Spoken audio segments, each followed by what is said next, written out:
Well, I don't agree with the imperial projection. I think it seems to me to be dubious and indeed it's disputed.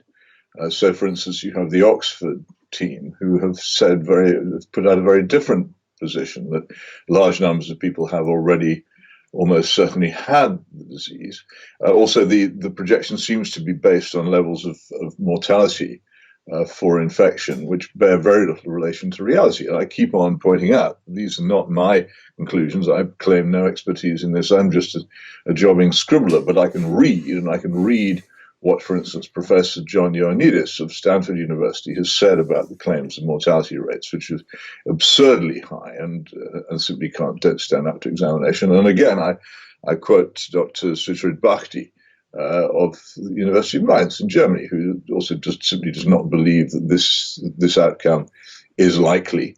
And of course, we have to look at examples such as that of Sweden, where in fact epidemiologists trained in the best British universities disagree deeply with the conclusions of Imperial College.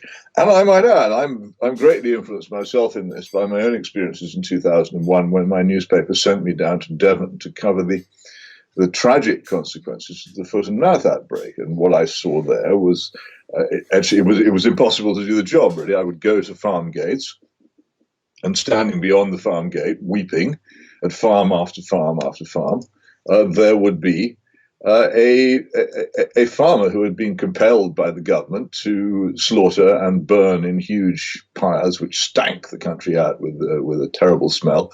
Huge pyres at the cattle that he had spent years and years building up into a herd.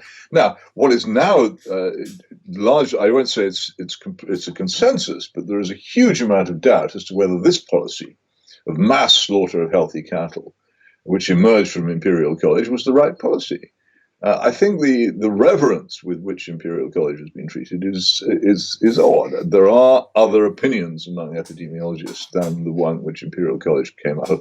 The government does not seem to have consulted them or to have taken them seriously. It seems to have plunged into this particular view and has followed a policy based upon it without considering that it might be mistaken. Conditions. The United States became a creditor country, I think partly as a result of the Second World War, and it provided the economic stimulus which got the United States out of the Great Depression, which none of Franklin Roosevelt's New Deal actions had actually succeeded in doing. And also, of course, the dollar became the world's reserve currency, which allows a country to behave economically rather more freely than if you don't have reserve currency, because that roughly at that time the pound sterling ceased bit by bit to be a reserve currency, and we were in a wholly different position. I mean, I would add, of course, that as a part of this, it is in fact a nasty truth that people hate acknowledging.